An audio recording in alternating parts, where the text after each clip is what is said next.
શ્રી કૃષ્ણ મિત્રો, ચાલો આજે આપને હું ફાગણ માસના કૃષ્ણ પક્ષમાં જે એકાદશી આવે છે તે પાપમોચીની એકાદશી તરીકે ઓળખાય છે.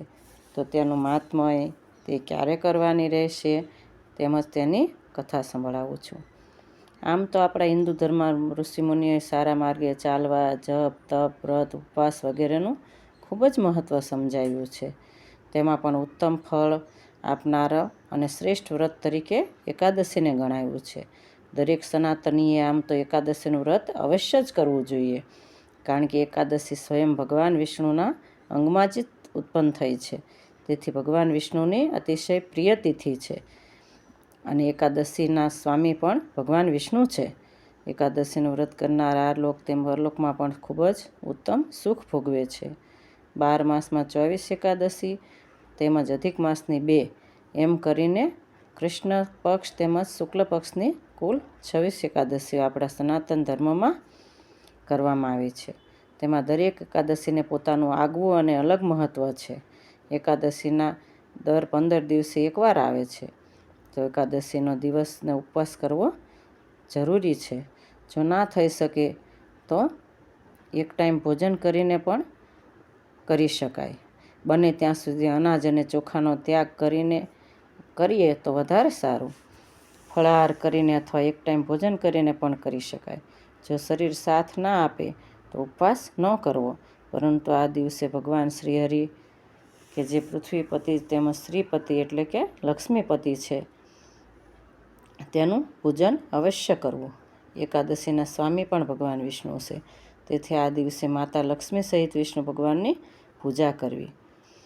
જો આપના ઘરમાં લાલજી અથવા કોઈ પણ ભગવાનની મૂર્તિ હોય તો તેને સ્નાન કરાવી ચંદન, પુષ્પ, ધૂપ, દીપ વગેરેથી પૂજન કરવું. અને જો છબી હોય તો તેને લૂછીને કંકુનો, ચંદનનું તિલક કરીને, દીવો ધૂપ કરીને ભગવાન પાસે બેસીને હાથમાં જળ લઈને સંકલ્પ કરવો, હે ભગવાન, હું આજે એકાદશીનું વ્રત કરી રહી છું, તો મને વ્રત કરવાની શક્તિ અને તમારી ભક્તિ આપજો. હું હંમેશા કહું છું કે યથાશક્તિ જેટલું થાય તેટલું જ કરવું. શરીરને કષ્ટ આપીને પણ વ્રત ના કરવું, પરંતુ જેટલું કરો તેટલું ભાવ અને શ્રદ્ધાથી કરવું. તો ફાગણવત એકાદશીને પાપમોચીની એટલે કે તેનું નામ જ પાપનું હરણ કરનારી છે.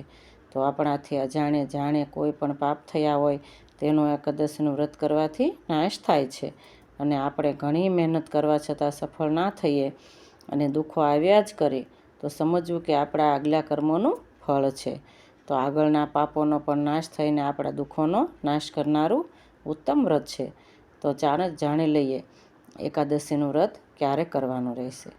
એકાદશી તિથિ ચાલુ થાય છે 25 માર્ચ સવારે 5:05 અને પૂર્ણ થાય છે 26 માર્ચ સવારે 3:45 એટલે કે 3:45 વાગ્યે. તો 25 માર્ચે એકાદશીનું વ્રત કરવાનું રહેશે અને 26 માર્ચ સવારે 9 વાગ્યા પરથી 9:45 વાગ્યા સુધીમાં પારણા કરવાના રહેશે. પારણા આપણે પણ જાણીએ છીએ કે પારણા એટલે કે સવારે તુલસી પત્ર અને 5 જળ લઈને પછી ભગવાનને એકાદશીનો વ્રત છે તે તુલસી ક્યારે મૂકવું જળ કે આમાં એકાદશીનું વ્રત શ્રદ્ધાપૂર્વક પૂર્ણ થયું છે અને પછી નાસ્તો કરી શકાય, તો આને પારણા કહે છે. તો ચાલો હવે એકાદશીની કથા સાંભળીએ. શ્રી ગણેશાય નમઃ. વસુદેવસુતં દેવં કંસચાણૂરમર્દનમ દેવકી પરમાનંદમ કૃષ્ણં વંદે જગદ્ગુરુમ. પાપમોચીની એકાદશી ફાગણ વદ 11. મહારાજ યુધિષ્ઠિરે કૃષ્ણ ભગવાન પાસેથી ફાગણ મહિનાની કૃષ્ણ પક્ષની એકાદશી વિશે જાણવાની ઈચ્છા વ્યક્ત કરી. ત્યારે ભગવાન કૃષ્ણ તરત જ બોલ્યા, હે કુંતી પુત્ર, તમોને આ વિશે એક પાપનાશક ઉપાખ્યાન સંભળાવું છું. તેમાં એકાદશીનું મહત્ત્વ તમને આપોઆપ સમજાઈ જશે. પૂર્વકાળમાં ચક્રવર્તી રાજા માંધાતાના પૂછવાથી મહર્ષિ લોમેશે આ વ્રત કહ્યું હતું. તો માંધાતાએ પૂછ્યું, હે મહામુનિ, હું લોકોના કલ્યાણ કરવાના હિત ખાતર એ સાંભળવા માગું છું કે ફાગણ મહિનાના કૃષ્ણ પક્ષમાં કઈ એકાદશી આવે છે. એની વિધિ શું છે અને આ વ્રત કરવાથી શું ફળ પ્રાપ્ત થાય છે? કૃપા કરીને આ બધું મને વિસ્તારથી કહી સંભળાવો. મહામુનિ લોમેશ બોલ્યા, હે રાજન, પૂર્વકાળની વાત છે. અપ્સરાઓ દ્વારા સેવિત ચૈત્રરથ નામના વનમાં જ્યાં ગંધર્વોની કન્યાઓ પોતાના કિન્નરોને લઈને વાદ્યો વગાડીને વિહાર કરી રહી છે, ત્યારે ત્યાં મંજુલા નામની એક અપ્સરા મુનિવર મેધાવીને મોહિત કરવા માટે આવી. ચૈત્રરથ વિસ્તારમાં રહીને મહર્ષિ બ્રહ્મચર્યનું પાલન કરતા હતા. મંજુલા મુનિના ડરથી આશ્રમથી થોડી દૂર રોકાઈ ગઈ અને સુંદર રીતે વીણા વગાડીને તેમને મોહિત કરવા લાગી. મધુર ગીતો પણ ગાવા લાગી. મુનિ વેધાવી ફરતા ફરતા ત્યાં જઈ પહોંચ્યા. મુનિ સુંદર અપ્સરાને આ રીતે ગીતો ગાતી જોઈને અચાનક મોહને વશીભૂત થઈ ગયા. મુનિની આવી હાલત જોઈને મંજુલા એમની પાસે આવી અને એમને આલિંગન કરવા લાગી. મેધાવી પણ એમની સાથે રમણ કરવા લાગ્યા. દિવસ અને રાતનું એમને કોઈ ભાન ન રહ્યું. આ રીતે ઘણા દિવસો અને રાત્રિઓ વ્યતીત થઈ ગયા. સમય જતાં મંજુલા દેવલોકમાં જવા માટે તૈયાર થઈ. જતી વખતે એણે મુનિને કહ્યું, હે બ્રહ્મન, મને હવે મારા લોકમાં જવાની રજા આપો. મુનિશ્રી બોલ્યા, હે દેવી, જ્યાં સુધી સવારની સંધ્યા ન થાય ત્યાં સુધી મારી પાસે જ રહો. ત્યારે અપ્સરાએ કહ્યું, વિપ્રવર, અત્યાર સુધીમાં તો કોણ જાણે કેટલી સંધ્યાઓ જતી રહી. મારા પર કૃપા કરીને વીતેલા સમયનો વિચાર કરો. અપ્સરાની વાત સાંભળીને મેધાવી ચકિત થઈ ગયા. એમને સમયે વીતેલાનો સમયનો હિસાબ બતાવ્યો. એમને તો સમયનું કોઈ ભાન જ ન હતું. ત્યારે ખબર પડી કે મંજુલા સાથે રહેતા એમને 57 વર્ષ વીતી ગયા છે. અપ્સરાને પોતાના તપનો વિનાશ કરનારી જાણી અને પછી મુનિને એના પર ઘણો જ ક્રોધ આવ્યો. એમણે મંજુલાને શ્રાપ આપતા કહ્યું, હે પાપીણી, તું પિશાચીની બની જા. આથી મુનિના વચનથી એ વિચલિત થઈ ગઈ, છતાં પણ તે વિનયથી બોલી, મુનિવર, મારા શ્રાપનો ઉદ્ધાર કરો. સત્ય પુરુષો સાથે 7 વાક્યો બોલવાથી અથવા 7 ડગલા ચાલવાથી પણ એમની સાથે તો મિત્રતા થઈ જાય છે.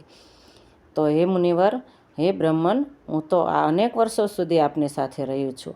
આથી મારા સ્વામી ગણાવ. તો હે સ્વામી, મારા પર કૃપા કરો. મુનિ બોલ્યા, સુંદરી, શું કરું? તે મારી વર્ષોની તપસ્યાનો નાશ કરી દીધો છે.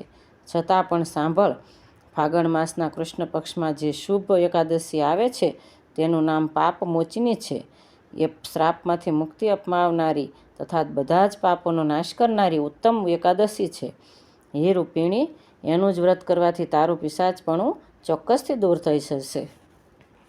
આટલું કહીને મુનિવર પોતાના પિતાજીના આશ્રમ તરફ ગયા અને બોલ્યા, હે પિતાજી, મેં અપ્સરા સાથે વિહાર કરવાનું ઘોર પાપ કર્યું છે અને તે પાપનાથી પ્રાયશ્ચિત બતાવો, જેથી કરીને મારા સઘળા પાપોનો નાશ થઈ જાય. મુનિશ્રી ચ્યવન બોલ્યા, પુત્ર, ફાગણ માસના કૃષ્ણ પક્ષમાં જે પાપ મોચીની એકાદશી આવે છે તેનું વ્રત કર. જરૂર તારો ઉદ્ધાર થશે. એ બધા જ પાપોનો નાશ કરનારી ઉત્તમ એકાદશી છે. પછી શ્રી મુનિએ પાપ મોચી એકાદશીનું વ્રત કર્યું. મેધાવી અને મંજુલાના સઘળા પાપો ધોવાઈ ગયા અને ઋષિ મેધાવી અને મંજુલા શાપમાંથી મુક્ત બની ગયા. આમ પાપ મોચીની એકાદશીનું વ્રત પાપમાંથી મુક્તિ અપાવનારું ઉત્તમ વ્રત છે. જય શ્રી કૃષ્ણ મિત્રો. પસંદ આવે તો લાઈક, શેર અને સબસ્ક્રાઈબ જરૂરથી કરજો. જય શ્રી કૃષ્ણ.